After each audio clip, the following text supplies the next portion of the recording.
5 લાખની લીડના દાવા કરતી ભાજપ માટે જામનગર લોકસભા બેઠક પર અનેક પડકારો છે। આ સીટ પર ક્ષત્રિય આંદોલન આક્રમક રીતે જોવા મળી રહ્યું છે, જ્યારે કોંગ્રેસના લેવા પાટીદાર કાર્ડે ભાજપની ચિંતા વધારી છે।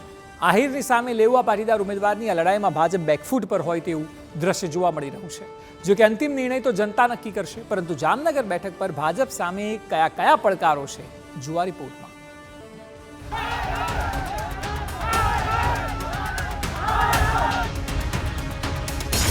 जामजोधपुर, कालावड़, ध्रोल, जामनगर शहर। आम तो क्षत्रिय आंदोलनનું એપિસેન્ટર રાજકોટ છે, પરંતુ જામનગરથી સામે આવી રહેલી આ તસવીરોએ ભાજપની મુશ્કેલી વધારી દીધી છે।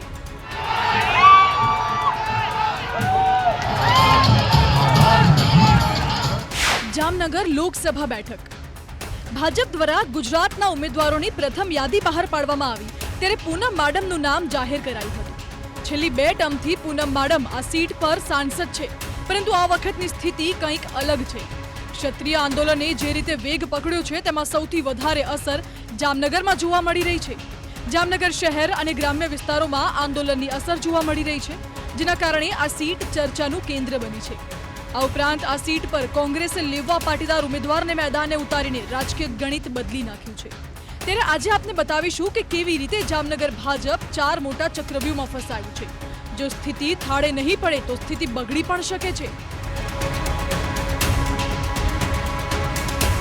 ક્ષત્રિય આંદોલન કેવી થઈ શકે છે અસર? ખંભાળિયામાં સી.આર. પાટીલની સભામાં ક્ષત્રિય સમાજનો વિરોધ। આ ઘટનાએ જામનગર જિલ્લામાં ક્ષત્રિય આંદોલનની આક્રમકતાનું ઉદાહરણ આપ્યું હતું। ત્યારબાદ જામનગર શહેર, ગ્રામ્ય, કાલાવડ અને ખંભાળિયામાં ક્ષત્રિયોનું વિરોધ પ્રદર્શન પૂરું થવાનું નામ જ નથી લેતું। ગ્રામ્ય વિસ્તારોમાં ક્ષત્રિયો ભાજપ વિરુદ્ધ મતદાન કરે તો પણ નવાઈ નહીં। ભાજપ દ્વારા ડેમેજ કંટ્રોલ કરવાના અનેક પ્રયત્નો કરાયા, પરંતુ વિવાદ પૂરો થવાનું નામ નથી લઈ રહ્યો। તેવામાં જામનગરમાં ક્ષત્રિય આગેવાન ધર્મેન્દ્રસિંહ જાડેજા અને રીવાબા જાડેજાની નિષ્ક્રિયતાને કારણે જામનગરમાં ક્ષત્રિય આંદોલન ભાજપ માટે રાજકીય પડકાર ઊભો કરી શકે તેમ છે। જામનગર લોકસભામાં 1.92 લાખ ક્ષત્રિય મતદારો છે, જે આ વખતે ભાજપને નુકસાન પહોંચાડી શકે છે। લેવા પાટીદાર ઉમેદવાર, શું બદલાઈ શકે છે સમીકરણ? જામનગર બેઠક આમ તો લેવા પાટીદારની સીટ માનવામાં આવતી હતી, પરંતુ છેલ્લી 2 ટર્મથી રાજકીય સમીકરણ બદલાતા આ સીટ આહિર સમાજને ફાળે ગઈ છે। કોંગ્રેસે આ જ વાતનો લાભ લઈને આ સીટ પર કાલાવડ તાલુકાના લેવા પાટીદાર અગ્રણી જી.પી. મારવિયાને ટિકિટ આપી છે। આ સીટ પર 1.42 લાખ લેવા પાટીદાર છે, ત્યારે જો પાટીદાર કાર્ડ આ સીટ પર ચાલ્યું તો ભાજપની મુશ્કેલી વધી શકે છે। વળી આ સીટ પર ભાજપના પૂર્વ પ્રમુખ આર.સી. ફળદુ અને ધારાસભ્ય દિવ્યેશ અકબરી લેવા પાટીદાર સમાજનું કેટલું ડેમેજ કંટ્રોલ કરી શકશે તે પણ એક મોટો સવાલ છે। ભાજપનો આંતરિક જૂથવાદ, ભાજપને થઈ શકે છે નુકસાન। આ સીટ પર ભાજપનો આંતરિક જૂથવાદ ચરમસીમા પર છે। પૂનમ માડમ અને રીવાબા જાડેજાનો આંતરિક જૂથવાદ ખુલીને જોવા મળ્યો હતો। આ ઉપરાંત પૂનમ માડમ અને હકુભા જાડેજાનો વિવાદ પણ ચાલી રહ્યો છે। આ સાથે જામખંભાળિયા અને જામજોધપુર સીટ પર પણ ભાજપમાં આંતરિક જૂથવાદ છે, જેના કારણે ભાજપની કાયમી ગણાતી એવી કડવા પાટીદાર વોટ બેંકમાં પણ નારાજગી છે। આ જૂથવાદને કારણે ચૂંટણીના માહોલ પર અસર પડી રહી છે અને વિરોધને ડામવામાં ભાજપને હાલાકી પણ પડી રહી છે। લઘુમતીઓની નારાજગી, કોંગ્રેસને થઈ શકે છે લાભ? લઘુમતી સમાજ આમ તો કોંગ્રેસની કાયમી વોટ બેંક માનવામાં આવે છે, પરંતુ પૂનમ માડમના કિસ્સામાં જિલ્લામાં લઘુમતી સમાજ પણ તેને મદદ કરતો આવ્યો છે। જો કે રાજ્ય સરકારે દેવભૂમિ દ્વારકામાં લીધેલા કડક નિર્ણયોને કારણે સ્થિતિ અલગ થઈ ગઈ છે અને લઘુમતીઓ ભાજપથી નારાજ જોવા મળી રહ્યા છે। આ જિલ્લામાં 2.59 લાખ લઘુમતી મતદારો છે, જે સંખ્યા ભાજપની ચિંતા વધારી શકે છે। આ ઉપરાંત આ સીટ પર સતવારા સમાજના 1.76 લાખ મતદારો છે, જેની સામે સતવારા સમાજના 2 અપક્ષ ઉમેદવાર પણ ઊભા છે। જો મતમાં ગાબડું પડે તો ભાજપને નુકસાન પહોંચાડી શકે છે। રાજ્યમાં એક તરફ ક્ષત્રિય આંદોલન ગતિમાં છે, જેના કારણે ભાજપની કાયમી વોટ બેંક એવા ક્ષત્રિય સમાજની નારાજગીનો ભોગ ભાજપ બની શકે છે।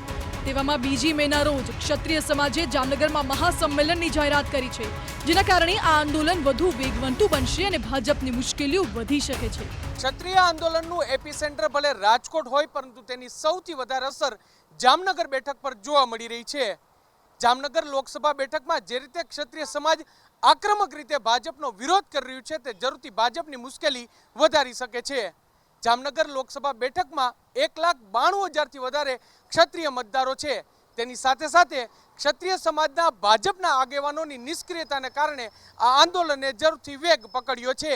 એવામાં પણ ક્ષત્રિય સંકલન સમિતિની 2 તારીખનું મહાસંમેલન ભાજપની મુશ્કેલી વધારી શકે છે. ભાજપ કરી શકશે damage control. Bhajap damage control કરવામાં માહિર છે. ક્ષત્રિય આંદોલનને ખાળવા માટે તમામ પ્રકારના પ્રયત્ન કરી રહ્યું છે. જ્યાં સુધી વાત રહી આંતરિક જૂથવાદની, તો 2 મેના રોજ વડાપ્રધાન નરેન્દ્ર મોદી જામનગરની મુલાકાતે આવી રહ્યા છે. ત્યારે તે પહેલા તમામ નેતાઓ એક મંચ પર આવીને આંતરિક ખટરાગને બાજુએ મુકાય તેવા તમામ પ્રયત્ન કરી શકે છે. એવી પણ ચર્ચાઓ છે કે આ બેઠક પર ઉદ્યોગપતિઓની પણ નજર હોય છે, જેના કારણે ભાજપને જીતાડવા માટે પક્ષની સાથે અનેક લોકો એડી ચોટીનું જોર લગાવી રહ્યા છે.